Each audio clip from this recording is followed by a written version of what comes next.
Thank you guys for tuning in, and welcome to another episode of The Source, where we interview investigative journalists, former insiders, or whistleblowers. My name is Zain Raza, and today I'll be talking to best-selling author and Pulitzer Prize-winning journalist Chris Hedges. Chris's latest book is called America, the Farewell Tour. Chris, thank you so much for your time. Sure. You just told me off camera that you're based in Princeton, New Jersey. Could you talk about how the general atmosphere is there at the moment during COVID-19, and also how you are holding up personally at this time? Well, since I'm writing a book and since I just got fired from Truthdig along with the rest of the staff for going on strike, it doesn't actually affect my life, my work life personally, because this is what I would be doing every day. I have a deadline in November.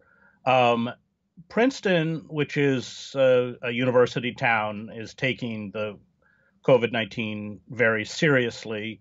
But anecdotally, it's clear that the United States is in chaos in terms of their inability to handle the virus, their lack of preparedness, their lack of coordination.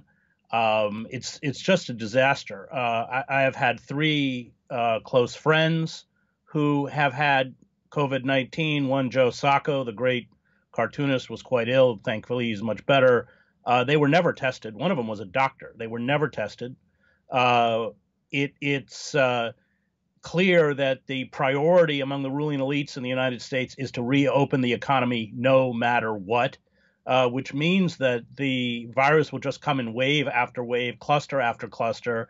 The global capitalists are quite prepared to sacrifice unnecessarily large numbers of people in order to get the economy moving again. It's really appalling. The reaction by the Congress and the ruling political elites has been to throw, a $1,500 check at people. Most people haven't even gotten it. Prolong unemployment benefits by a couple months. Again, the systems crash. People who have applied for unemployment benefits haven't gotten it, and then just leave them hanging, while at the same time bailing out the cruise industry and the airline industry, and it's just exposes the internal rot, the political rot, the infrastructure rot within the United States that many of us, including myself, have been writing about for a long time. I want to dive into COVID-19 and other issues later on this interview. So for our European viewers that do not know about your personal journey, I want to talk about this at this time. You spent nearly 2 decades as a foreign correspondent in Central America, the Middle East, Africa, and the Balkans.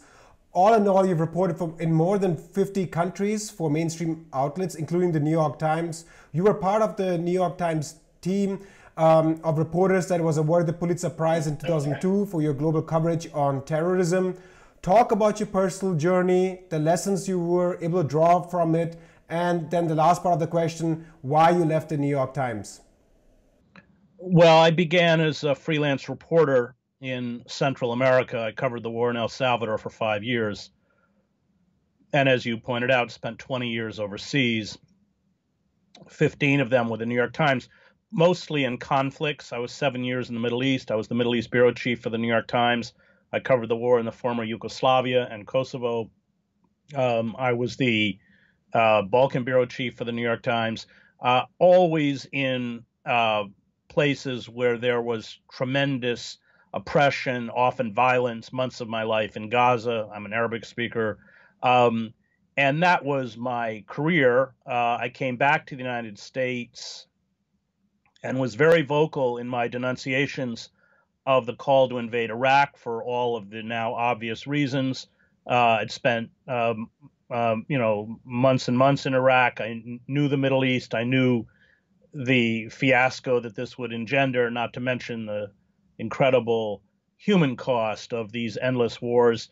And for that, I was eventually booed off of a commencement stage, giving a commencement address, which the trash talk, Fox News, right-wing media picked up, Rush Limbaugh and stuff. And the paper was pressured to respond, and they issued me a formal written reprimand for quote unquote impugning the impartiality of the New York Times and telling me that I was not allowed to speak out about the war. And that's we're guild, so we're union. So you give the employee the reprimand, and then under guild rules, if the employee violates that reprimand, they can be fired. So I left the paper before they fired me because I wasn't going to stop speaking about the war. I'm going to be melodramatic, but I had people I cared about in places like Iraq who I knew would not survive, and indeed they did not. And I felt I had a kind of moral obligation to, especially as an Arabist, especially as somebody who came out of the region, to speak out against what I think is probably the greatest strategic blunder in American history. A lot of European viewers, I'm talking about the general population, do not watch independent media outlets. And for example, one of the leading newspaper called the Süddeutsche Zeitung in Germany has even a cooperation with the New York Times where they publish special editions in cooperation with the New York Times. Talk about the internal workings of the New York Times and also about the general perception, your perception of the mainstream media in Germany, and what European viewers should be wary about when they consume the information from corporate media outlets. Well, having worked for many years for, probably America's premier elitist publication, the New York Times, I should, begin by saying that I read the New York Times every day. I listen to the BBC every day. And yet, of course, I'm, as somebody who comes out of that environment, acutely aware of their deficiencies. The New York Times can do and has done good investigative journalism. It remains rooted in verifiable fact, but it also caters to both the financial and the power elites, those on whom they depend for money, i.e. through advertising, and access. Access is of primary importance to a publication like the New York Times. And so when I was overseas in places like El Salvador, I wasn't working for the New York Times when I covered the war in Salvador, but this would be a good example. This certainly was in the Middle East. You would write a story off the ground that often contradicted the official narrative coming out of Washington. And the response of a paper like the New York Times is to then interview policymakers and give that their version, which was untrue, let's be honest, equal play, equal length, equal play within the paper. So the readers could believe what they wanted to believe. This was classic. And for those of us, especially who covered conflicts, this was during the Reagan administration in El Salvador, or who were in Israel covering the Israeli atrocities and war crimes against Gaza, the Palestinians in Gaza, this was classic. I mean, one of the tricks tricks is probably the right word, the Times would use when you reported atrocities out of Gaza is every other paragraph getting a response from the IDF, the Israeli Defense Force spokesperson in Jerusalem, even though they weren't in Gaza. And so, Ahmed would be describing how the Israeli soldiers obliterated their house and shot their children when they ran outside, a rather common occurrence in Gaza. And then you'd have a paragraph from the IDF spokesman saying it's completely untrue and it's not verified, and Ahmed. And with the kind of racial prejudice, I think we can't, we can't underestimate, and I know this because I covered wars such as the wars in Central America or the conflicts in the Middle East. I covered the civil war in the Sudan, Yemen, Algeria, and when people of color are dying, and I saw this when I got to Yugoslavia because they were white. There's just far more concern on the part of primarily white readers in the United States. So the Palestinians were just discredited from the start, and also because of the very fierce and decades-long attempt to vilify and discredit the Palestinian people on the part of Israel, the Israel lobby, and their supporters, primarily in the United States. So, the Times focuses, this is a number they use, on the top 30 million wage earners in the United States. That's why their lifestyle sections are always about, the struggles of maintaining your second house in the Hamptons, or lifestyles that neither you nor I nor probably anyone watching this show lead. So yeah, that's it. But we should be clear that the media landscape since I began in the 1980s has degraded tremendously, especially within commercial broadcasting. So you used to have a handful, I don't know what it was like in Germany, of main channels with a very boring, middle-of-the-road presenter who was quote-unquote impartial or neutral, which is bullshit. That is just was a kind of way that they used to give themselves credibility and attract a wider audience. That all broke down with the 24-hour news cable operations and the rise of partisan news outlets like Fox News.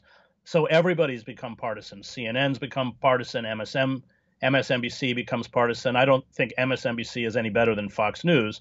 And it's like what Orwell said, your 3 minutes of hate. What they do now is, rather than attempt to reach a very broad audience, they focus on a particular segment. If you're watching MSNBC, that would be a kind of Democrat with a big D, a Democratic Party.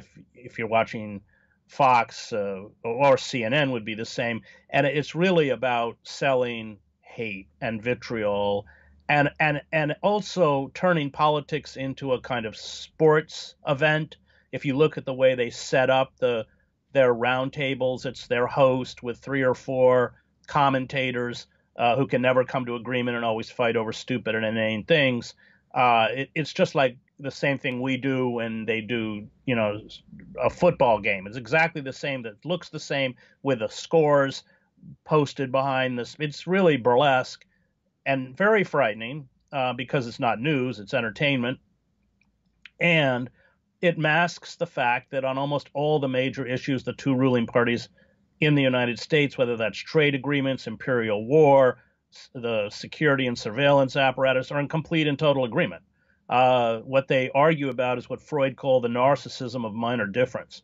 Those are largely cultural issues, which I'm not dismissing them. They're important, but they're not politics. That's kind of anti-politics. So yeah, the media landscape has deteriorated markedly. I mean, however flawed it was, and it was always flawed when I was covering the wars in Latin America, the major networks all had bureaus, and they had producers and camera people and reporters, and they went out and did a 3 to 5 minute piece. Of course, they liked the bang bang stuff, and it wasn't into nuance or complexity in any way, but at least it was still a form of journalism. That's all vanished. Why is alternative media important? Well, alternative media has always been important because they're freed from commercial restraint. And so they often shame the traditional press into doing their jobs. That's precisely what WikiLeaks did. Why did Der Spiegel and The Guardian and the New York Times publish the cables that were courageously released by Chelsea Manning, or later the Podesta emails? It's because if they didn't, they knew the alternative press would, and it would expose them for who they are. What they did, of course, as soon as they used that material, was turn with a vengeance upon Julian Assange, who's a friend of mine and who I admire immensely, and were complicit in the character assassination that made it possible for the global security state to destroy him, and now attempt to extradite him to the United States, where he will be charged under the Espionage Act, which is the equivalent of our British Foreign Secrets Act. It was passed in 1917 by Woodrow Wilson, and it was used to prosecute people who gave classified or secret information to a foreign enemy. Well, Julian Assange is not an American citizen. WikiLeaks is not a U.S.-based publication.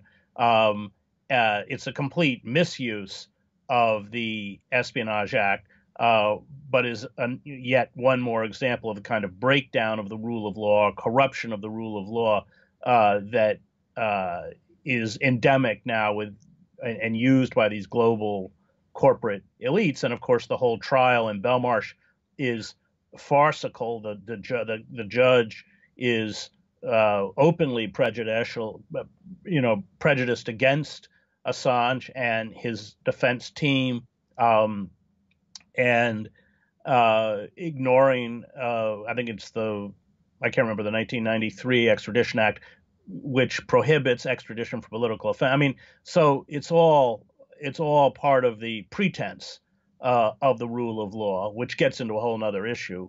I mean, the breakdown of the rule of law, which is quite extreme now within the United States. A lot of European viewers are watching the US election very closely because what is decided in the US, whether it's NATO policies towards nuclear armed states such as Russia, or whether it's escalating with Iran, and we saw how the US's invasion in Iraq created the basis for the refugee crisis, which gave a lot of fuel to the fire to the far right. And even things like the United States pressuring other countries such as Germany to increase their military spending. All of this affects, all of the actions of the US affects European countries. So with that context, which candidate do you think, Trump or Biden, will be more favorable if they come into power towards European perspective? The whole project of open hostility with Russia is a Democratic Party project for two reasons. Although Trump, despite his rhetoric, hasn't been very good towards Russia. And that's because U.S. policy towards Russia is driven by the arms industry. Remember that after the fall of the Berlin Wall, I was there, actually. I was in Berlin. I was staying in the Schweizerhof. I was there 2 weeks before the wall fell, so I was in Leipzig every day, and then went on and did the revolutions in Czechoslovakia and Romania. But so after the wall fell, there was a promise made to Gorbachev that NATO would not extend beyond a unified Germany. Well, there were gigantic arms markets in Eastern Europe that, if those countries became part of NATO, would make and are making billions and billions of dollars to reconfigure those militaries into NATO, make them NATO compatible. And that's precisely what's happened all the way up to Russia's border. And then you have the demonization of Russia is used by the Democratic Party as a way not to address or accept their own responsibility for the deindustrialization and offshoring of jobs that have hollowed the United States out from the inside, turned most of our cities into industrial wastelands, thrust hundreds of thousands of people out of work. That was a Democratic Party. It was a bipartisan project, but very actively a Democratic Party project. And so Russia is used also, this absurd idea that Russia stole the election. Is a way for the Democratic Party, and Biden was one of the major architects of all this, including the mass incarceration. We have 25% of the world's prison population. We are 5% of the world's population. Almost all of these people are poor people of color from these deindustrialized urban areas, what Malcolm X called our internal colonies. And it is really lethal police terror, and I don't use that word lightly, coupled with mass incarceration that is the primary form of social control. All this, the 1994 Omnibus Crime Bill, all this came with Biden and Clinton. Biden used to go around bragging about how he had expanded the death penalty crimes from a handful to, I think, 50, or I think they're up to 90 now. So the policies towards Russia will become more aggressive under the Democrats, ironically, than Trump, although the actual mechanics of what's happening vis-a-vis Russia won't change dramatically, because that's not being run by Trump. That's being run by the defense contractors who actually set the policy vis-a-vis NATO. There's a huge debate taking place on the left. Even European viewers are watching this. And it's between voting for Joe Biden or voting for Donald Trump, who is the lesser evil. For example, Noam Chomsky has repeatedly stated that small differences in huge power can have large effects. And with that, I'm trying to say that he thinks that Joe Biden is the lesser evil because there is more channels available to the public to influence policy under a Biden presidency. Biden signed the Iran deal, which under Obama, and even things like that Trump did was not done under the Obama administration, which includes the Arms Treaty INF, which was signed to limit nuclear weapons with the ranges of 500 to 5,500 kilometers. And we also saw the complete dissolution and abolition of the climate change treaty. How do you see this? Do you think that Biden, given this track record that I mentioned, is a better president than Donald Trump, or do you view them as being part of the same coin? Look, the ruling elites made it very clear during the election, and there were a series of articles in the New York Times where they stated this, that if primarily Sanders, but Warren or Sanders, but primarily Sanders was the Democratic Party nominee, they would vote for Donald Trump. This whole notion of the least worst only applies to us, not to them. They ensure that whatever candidate is in there, Trump, Hillary Clinton, Barack Obama, protects the interests of the global oligarchic elites and corporate power. Of course, they prefer Biden, just as they preferred Clinton.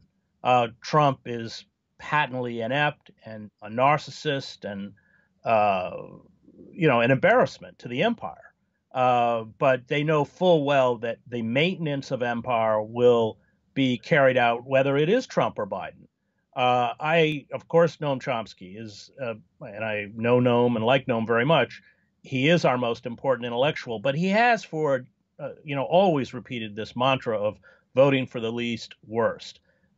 In fact, what that has done in terms of those of us who care about an open society and equality and racial justice has rendered or neutered our effectiveness, because the Democratic Party knows full well that it doesn't matter what they do.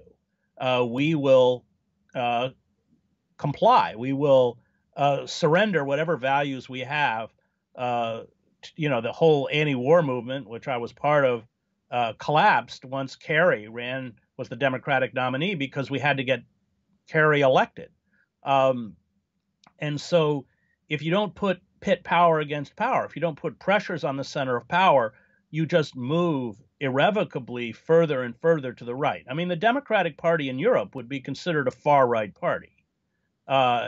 And this is the problem, that I think that the Democratic Party, or those who care about the working class within the Democratic Party, should have walked out of the party when Bill Clinton signed NAFTA in 1994, which was the greatest betrayal of the American working class since the passage of the 1948 Taft-Hartley Act.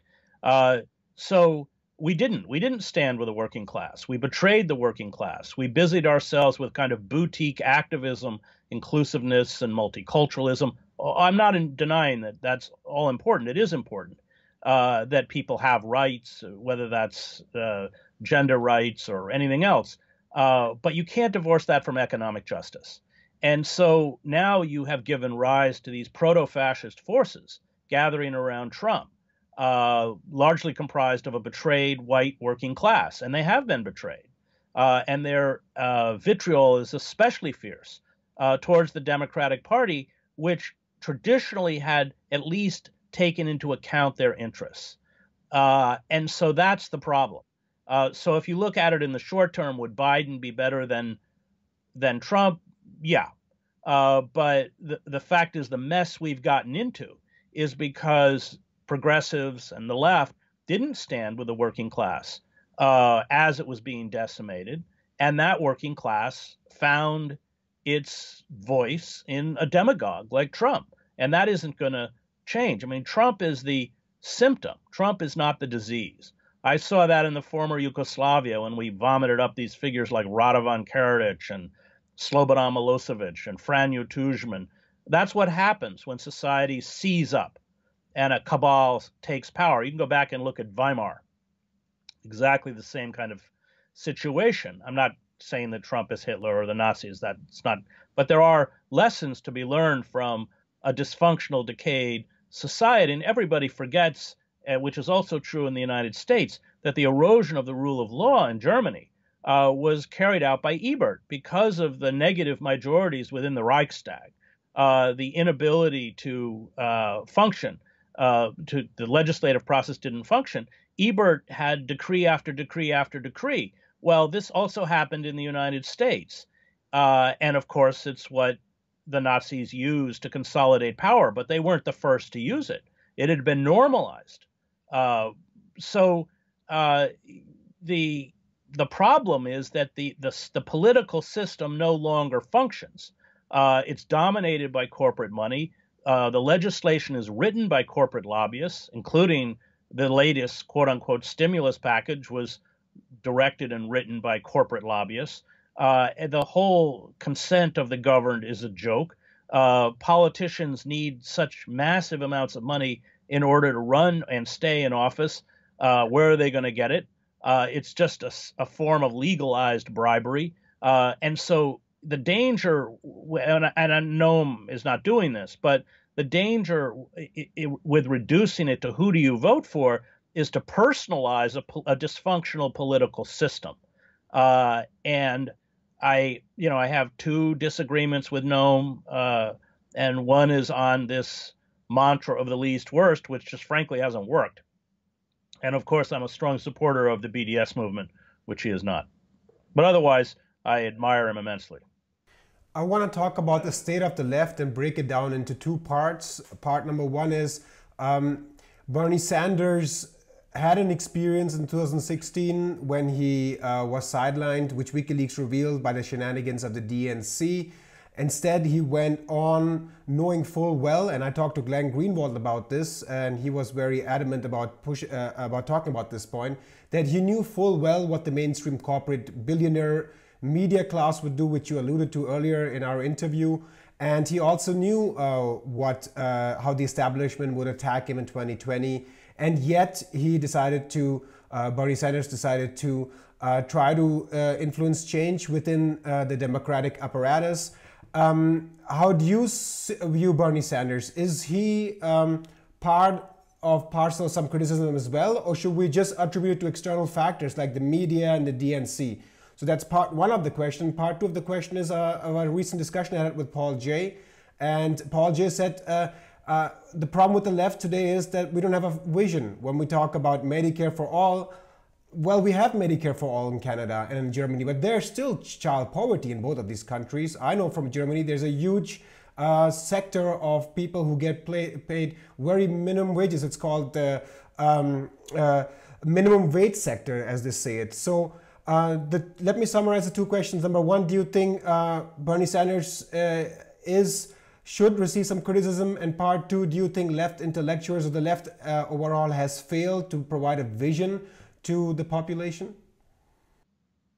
So in 2016, I did an event with Bernie Sanders and Bill McKibben, Naomi Klein, and the Socialist City Councilwoman from Seattle, Shama Sawan. And Shama pushed Bernie before the event. I was there as to why he wouldn't run as an independent, arguing correctly that we were never going to build an effective political movement in an election cycle, and we were not going to build it within the confines of the Democratic Party. Sanders' answer was that he didn't want to become Ralph Nader. What did that mean? What does it mean? Could you just mention who Ralph Nader is? Could you just mention who Ralph Nader is for our young viewers in Germany? Right. Ralph Nader is was a great consumer advocate who exposed corporate power, the misuse of corporate power, wrote a series of, he was never in office, but he built a very powerful grassroots movement, wrote most of our major environmental law, the Mine and Safety Act, the Clean Water Act, these 24 pieces of legislation to protect workers and the environment, got a liberal wing of the Democratic Party to pass it through and make it law. And then, of course, with the corporate coup d'etat, to quote John Ralston Saul, that took over American politics, the liberal wing of the Democratic Party was destroyed. It existed only in rhetoric, not in actuality. Nader ran for president several times. He actually did quite well in 2000, getting almost 5% of the vote. the Democratic Party had to destroy him. They were terrified. I was Nader's speechwriter, and they did. They turned him into a pariah. And that's what Sanders meant. He knew the Democratic Party machine would destroy him. They would mount an intensive campaign to deny him his Senate seat. That's, what they did to McGovern. People forget George McGovern, the last Democratic nominee to take on the military-industrial establishment. He took on the animal agriculture industry, and I would tell all your viewers to become vegan if they care about climate change, which is why I became vegan, and held hearings about the carcinogens and the danger of animal-based products as the mainstay of your diet, and they pushed him out of his Senate seat in South Dakota. So that Bernie knew what they would do, and he wasn't wrong.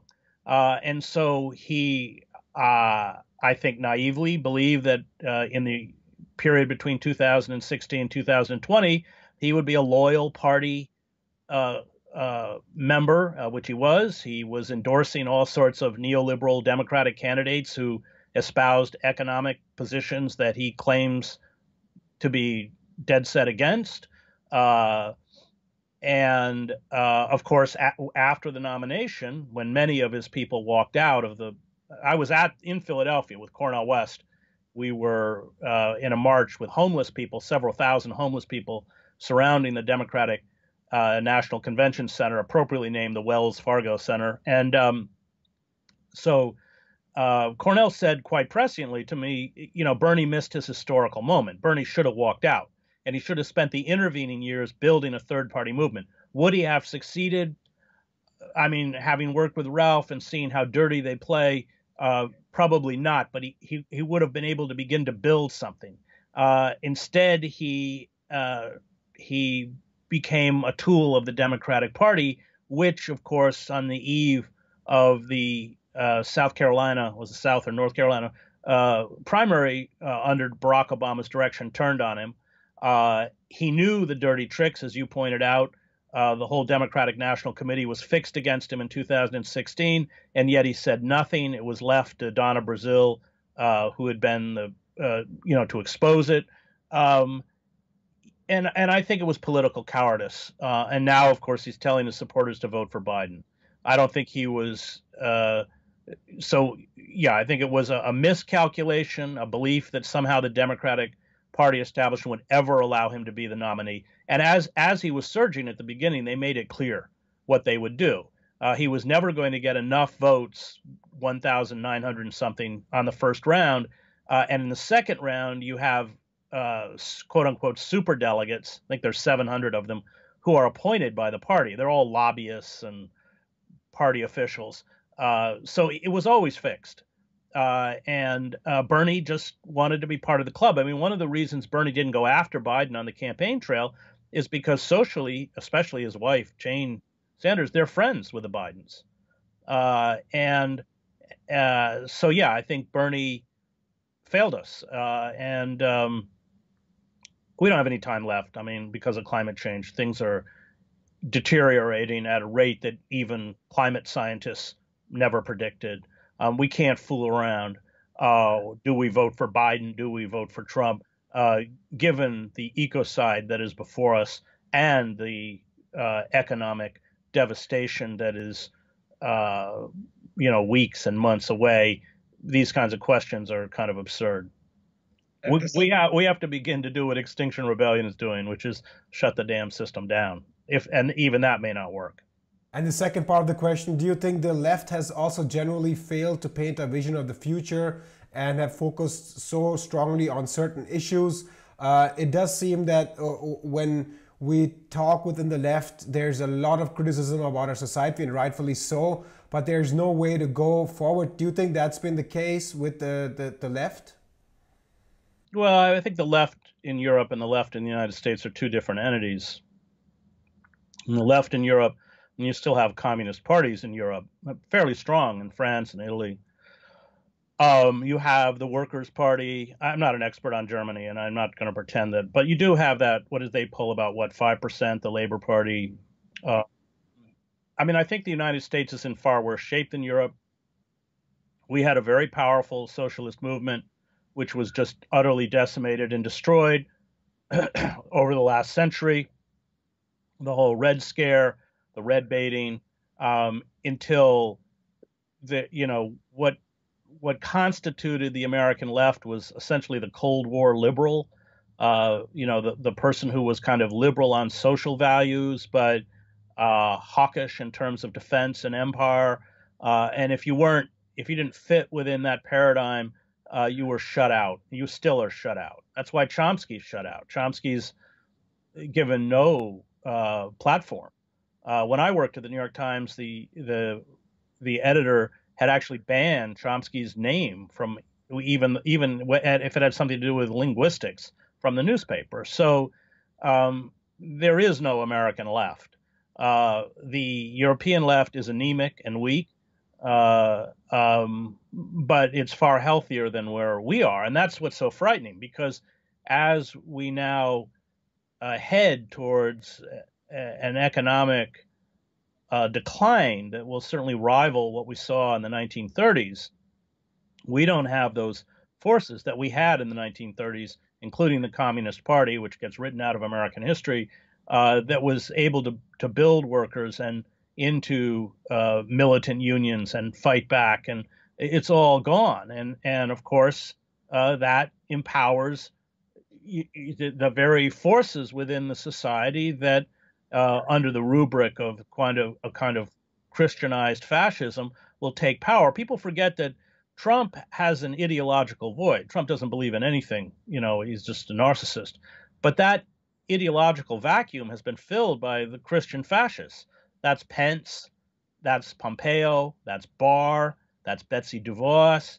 There was an article in the New York Times a couple weeks ago about Betsy DeVos's brother, Eric Prince, who founded Blackwater, who uses these for-profit mercenaries. He was caught infiltrating like teachers' unions in the United States. I mean, that's kind of our equivalent of the brown shirts. And I wrote a book on the Christian right called American Fascists, the Christian Right, and the War in America. And I did not use the word fascist lightly, especially since I graduated from Harvard Divinity School and grew up in the church. They're heretics. They've fused the iconography and language of American nationality with a Christian religion, just as the German Christian church did under the Nazis.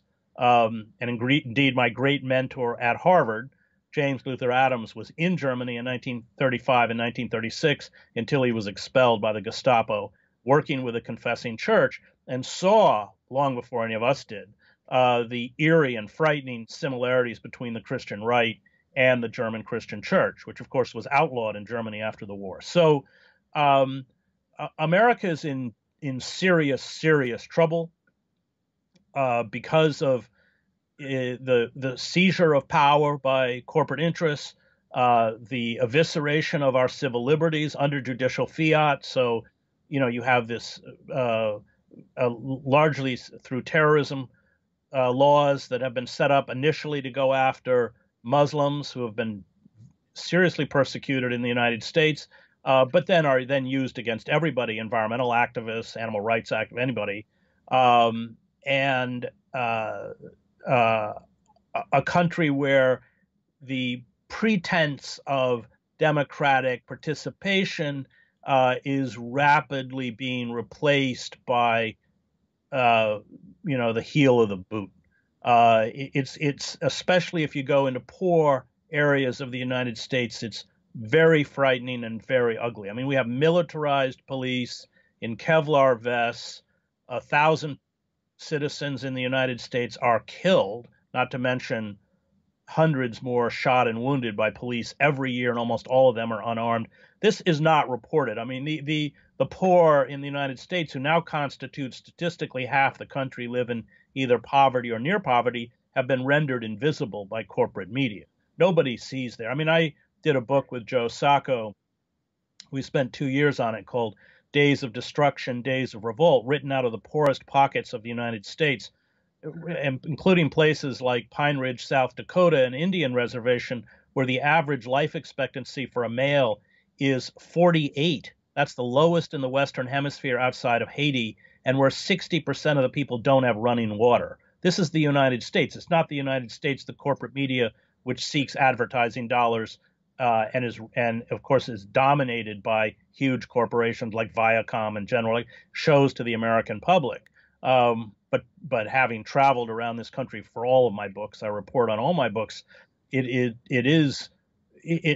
there are huge sections of the United States that might as well be the developing world, with those disparities. Where I used to live in Latin America, I used to live in Miraflores in Lima, Peru. So, which is, villas that look like they could be in Miami, except the walls are higher and they have concertina wire on them. And then 10 blocks away, families are squatting in hovels next to open sewers. I mean, that's what the United States is now. It's not what we're becoming, it's what we are. I want to move to the last question, and I want to focus on solution aspect. You mentioned this poverty in the different regions of the United States, and one of the questions that I've asked myself is, why do so many people not vote? For example, I think in the United States it's somewhere between 40 to 45% of people. In Germany it's also between 20 to 30% people. Why it's not just about voting? Why don't they become active and go on the streets? And then if I ask these questions and follow that line of logic, line of questioning, I also ask myself, why are people not consuming independent media, let alone mainstream media? Like, people are not consuming as much as information. And then the conclusion that I arrive at is that it's due to the hamster wheel, the economic system that we're part of, which I've talked to certain psychologists, and they have told me when people under high stress levels for a prolonged period of time, what eventually happens is that the critical faculties which are needed to process information, weigh in information, they get shut down, because you're just thinking about surviving and thinking about having food in your fridge or paying your insurance bills. And therefore, now my question comes, what do you think of a basic income, even within a capitalist system? Would that not just give some breathing room to people to consume information, politically participate, and build a movement from there on? Do you think this could be a viable solution within the capitalist system? If not, what other solutions do you think would be realistic within the circumstance that we are in? Well, I mean, you're right. And part of it is exhaustion. I mean, people are working 70 hours a week. Nobody works harder than the poor. Barbara Ehrenreich calls being poor in the United States. Remember, we don't have health insurance. We don't have all sorts of safety nets that still exist within Europe.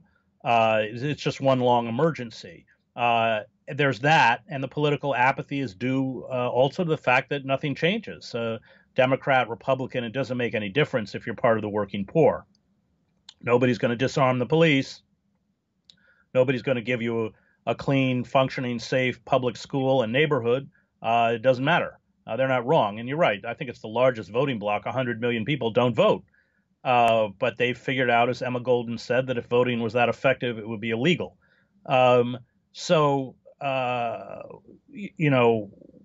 The left, why don't people consume? I mean, people, in order to find another narrative and hear other facts and consume alternative media, you have to be proactive. And those people are too exhausted to be proactive. They drop in front of their screens or their computers or televisions and consume the electronic hallucinations corporate power feeds them. And that's bread and circus. I studied classics. It's all what the arena was. And it's why writers like Cicero, who cared about civic society, invade against the bread and circus in the arenas, because he saw how a beleaguered population, remember, there were vast economic disparities in the late Roman Empire between the oligarchs and the citizenry. He saw how the citizenry invested their emotional, intellectual life in violence and the tawdry and the salacious, and that's exactly what's happened. What is the response? It is to recover a new militancy where we recognize that our planet will not be saved and our democracy will not be restored through existing political systems. And Extinction Rebellion has it right. It's why I have supported them and indeed participated in their activities. We shut down the street in front of the New York Stock Exchange last fall. It has to be prolonged. It has to be sustained. It has to have larger numbers. But we have to begin to do, what indigenous peoples did at Standing Rock, what the Quebec student movement did a few years ago. That's our only hope. We have seen popular uprisings in Chile and Spain and Lebanon, but that's the only mechanism left. I don't know if it's going to succeed, but I can tell you, voting for Joe Biden definitely ain't going to succeed. Chris Hedges, Pulitzer Prize-winning journalist and best-selling author, thank you so much for your time. Thank you. And thank you guys for tuning in today. Don't forget to subscribe to our YouTube channel and to donate so we can continue to produce independent and nonprofit news and analysis. I'm your host, Raza. See you guys next time.